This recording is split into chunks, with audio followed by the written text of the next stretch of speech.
This is Hello Healthy, a Dignity Health podcast. Here's Bill Klaproth.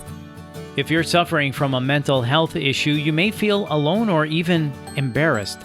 But there is help and there is hope. So let's get you that help and learn more about when and how to seek help with Amber Brackett, manager of the Behavioral Evaluation Services team for St. Joseph's Behavioral Health Center. Amber, thank you so much for your time. So what is the main mental health problem that you treat? Well, it's kind of difficult to say. We have all different levels of care, and it depends on what level's needed. We treat patients with anxiety, depression, bipolar disorder, and schizophrenia. What are the symptoms of a mental health problem? What would be the signs that someone may be suffering from this? That varies also for each individual. I think the most common things we see is sleep disturbance, whether it's too much sleep or not enough sleep. Appetite has changed. They're increased eating or they're not eating at all. I would say those are the kind of the main things, or loss of interest in normal daily activities. Okay, so that's really good to know. Sleep disturbance, appetite changes, or loss of interest in daily activities. And then who is at risk for a mental health problem? Well, generally we find that there is some type of history of family that have had some type of mental illness, whether it be anxiety or just depression. And if not, it could be just a life stressor. People have different stressors in their life, and if they don't take care of their self physically as well as mentally, they become ill. So financial problems, divorced, or even a death of a loved one could cause mental illness. So at what point should someone seek a behavioral evaluation? I think when they start to recognize that they aren't fulfilling their normal routine, their duties. Oftentimes it affects work. People are missing work, or they're increased in tardies and calling in sick, or not even able to take care of their normal duties at their job. Also, it could be something as simple as caring for your family or cleaning your house. Okay, so that's good to know. So when it starts to affect your daily routine, as you said, such as missing work or not even cleaning your house, or other daily duties just aren't getting done. So if someone does realize that, or a loved one recognizes that in another person and is worried about that person, how do they come to get this behavioral evaluation? Do they need to get a referral in order to come and get a behavioral evaluation? No. Actually, our behavioral evaluations are free to the public. This is a community benefit that we do because we want to promote health. And it generally is just calling in and making an appointment. And it could be in an outpatient setting or even at the hospital, depending on to what degree your symptoms are.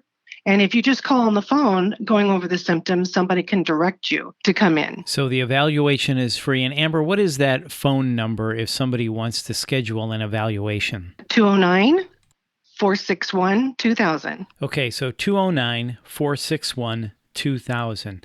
And then what happens during the evaluation? Well, you come in and have a seat with an evaluator. They will take some time with you and ask you a lot of questions about your history. What are your current symptoms?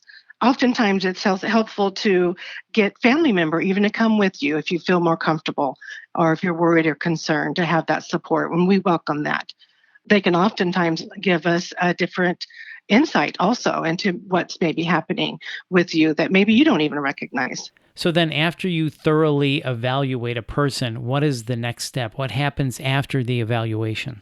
Well, we talked to you about what levels of care would be recommended for your symptoms and what's happening. It could be anywhere from an outpatient setting with a therapist on an individual basis to a program that it's called IOP, which is intensive outpatient. We also have a partial program where you would be here about 6 hours a day.